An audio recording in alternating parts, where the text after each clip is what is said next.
Good morning student, how are you. आप सभी कैसे हैं? आई होप यू, हमें उम्मीद है कि आप लोग बहुत अच्छे होंगे। इस कोरोना महामारी की वजह से विद्यालय ओपन नहीं होने पा रहे हैं, तो आपको होम घर पर ही पढ़ने के लिए ऑनलाइन क्लास चलाया जा रहा है। आप लोग को घर पर ही रहकर ईमानदारी और मेहनत से पढ़ना होगा। घर पर रहिए और सुरक्षित रहिए। जैसा कि हम क्लास थर्ड के बच्चों के लिए English grammar subject English grammar teach करेंगे, पढ़ाएंगे आप लोग को। आपका जो टॉपिक है the sentence. Sentence what is sentence? Sentence means होता क्या है? पहले सेंटेंस मीन्स समझिए। सेंटेंस मीन्स होता है वाक्य। क्या होता है बेटा? वाक्य। हिंदी में इसको वाक्य कहा जाता है और इंग्लिश में इसको सेंटेंस कहा जाता है। जैसा कि आप लोगों को पता होगा, विद्यालय द्वारा प्रोवाइड किया गया है ग्लोरियस ग्रामर। ये बुक आप सभी के पास उपलब्ध होना चाहिए। विदाउट बुक आप कोई भी अध्ययन और अध्यापन नहीं कर पाएंगे।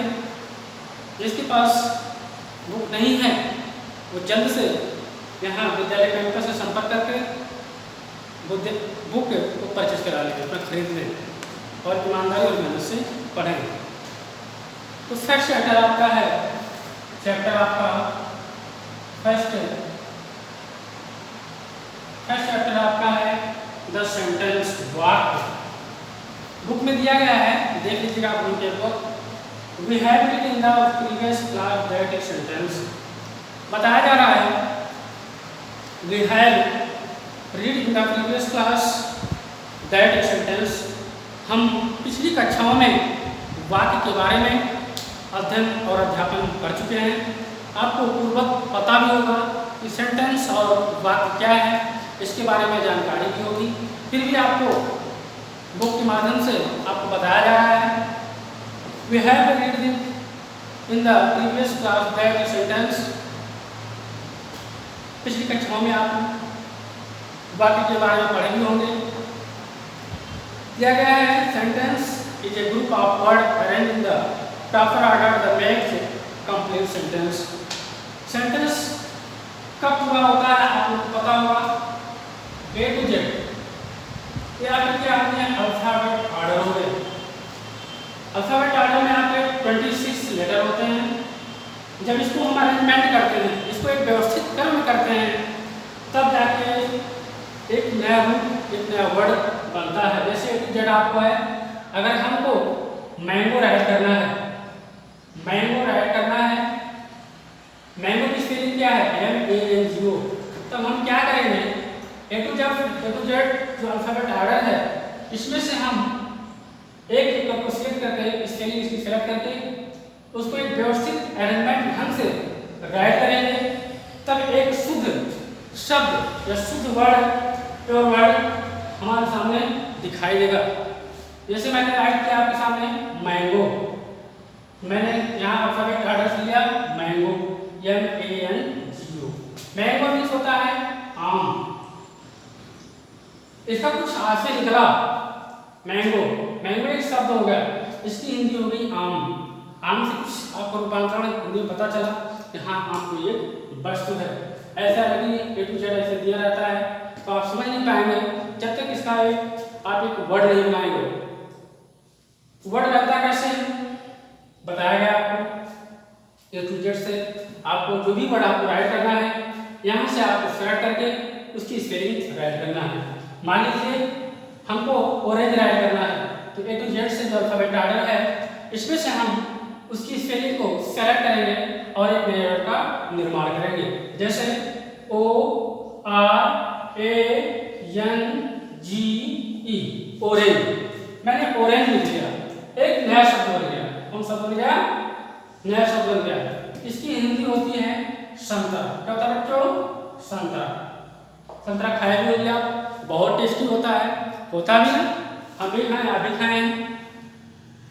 तो यहाँ A to Z से हम इस एक स्पेलिंग को लेकर एक एक वर्ड को लेकर इसको हमने शब्द का निर्माण किया। ठीक उसी प्रकार से जब हम एक अल्फाबेट ऑर्डर से लेकर एक एक वर्ड को लेकर सेलेक्ट कर एक नया वर्ड बनाते हैं तो एक नया वर्ड बन जाता है।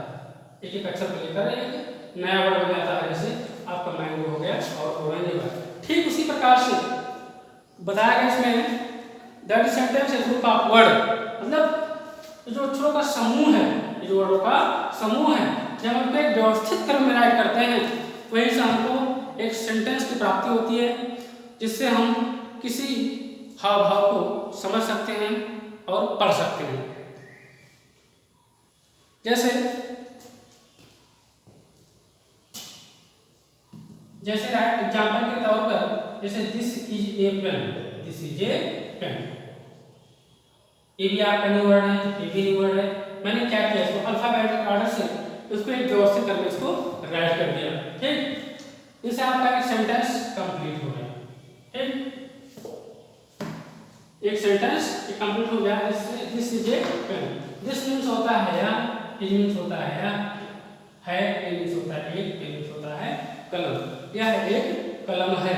ठीक उसी प्रकार से आपको दिया गया है इस बुक में page number chapter first open करेंगे, पेज नंबर 5 पे दिया गया है ऑलरेडी आपको। We have read in the previous class that sentence a group of word arrange in proper order that make a complete sentence. क्या गया है, आप पिछली कक्षाओं में सेंटेंस और वाक्य के बारे में पढ़े हुए होंगे। बताया गया सेंटेंस ग्रुप ऑफ वर्ड, शब्दों का जो समूह होता है, जब उसको हम एक व्यवस्थित करके राइट करते हैं तो वहां पर हमें एक वाक्य की प्राप्ति होती है। दिया गया है tick the statement that complete sentence, जब हम कोई वाक्य को राइट करते हैं, एक व्यवस्थित करके राइट करते हैं, तब उसकी शुद्धता हमको मिलती है, उसकी प्योरिटी क्या है, उसकी खासियत क्या है, तभी हमको जानकारी होती है। जैसे आपको राइट किया गया है, जैसे हम this is a pen, this is a pen, अगर राइट कर दिया होगा pen is a this a, ये अव्यवस्थित है, अनअरेंजमेंट है, अरेंजमेंट नहीं है, अरेंजमेंट ये है। ठीक इसी प्रकार उसको राइट करना आपको बच्चों, टिक करना है कौन सा सही सेंटेंस है और कौन सा रॉन्ग सेंटेंस है। जैसे माउंट एवरेस्ट इज द, ये सेंटेंस आपका कैसा लग रहा है, करेक्ट है इनकरेक्ट है? तो ये बच्चों, ये स्टूडेंट ये है इनकरेक्ट है, इस पर आप क्रॉस का निशान लगा लेंगे। जैसे सेकंड आपका है the cross, the rose have many colour, the rose have many colour दिया गया है, the rose have many colour, many colours, गुलाब के फूल कई तरह के होते हैं कि नहीं होते हैं? अगर इसको अव्यवस्थित करके कर दिया जाता तो इनकरेक्ट हो जाता। ठीक इसी प्रकार से आपको इस पर करेक्ट करना, निशान लगा लेना है, और जो आपका गलत है उस पर आपको क्रॉस का निशान लगा लेना है। तो आप देख लीजिए, फर्स्ट आपका है माउंट एवरेस्ट इज द, ये इनकरेक्ट है। सेकंड आपका the rose have many colours, ये आपका करेक्ट सेकंड है। हम राइट कर दे रहे हैं, इसको आप देख लीजिएगा। फर्स्ट आपका इनकरेक्ट है, सेकंड आपका करेक्ट है। या द सनफ्लावर इज, ये भी आपका इनकरेक्ट है, ये भी आपका इनकरेक्ट है बच्चों। The lily is red, the lily is red, ये भी आपका क्या है, करेक्ट है। ठीक, ये भी करेक्ट है बच्चों। 4 हो गया। 5 नंबर आपका है the camel has a hump, 5 number आपका भी ये सेंटेंस आपका करेक्ट है। 6 नंबर आपका the largest land animal elephant, ये बच्चों आपका करेक्ट है। 7 ओपन योर बुक, ये भी आपका बच्चों करेक्ट है। माय हाउस इज, 8 नंबर आपका इनकरेक्ट है। She has younger brother, she has younger brother, ये भी बच्चों आपका करेक्ट है। I wish her happy birthday, I wish मैं प्रार्थना करता हूँ हर हैप्पी बर्थडे, ये भी आपके बच्चों करेक्ट है। तो butterfly on the flower 11 number आपका करेक्ट है। तो ठीक है, नेक्स्ट वीडियो में आपको सब्जेक्ट एंड प्रेडिकेट के बारे में बताया जाएगा। बस इतना आज ही सेंटेंस के बारे में जानिए, कौन सा करेक्ट है और कौन सा इनकरेक्ट है। ठीक, थैंक यू।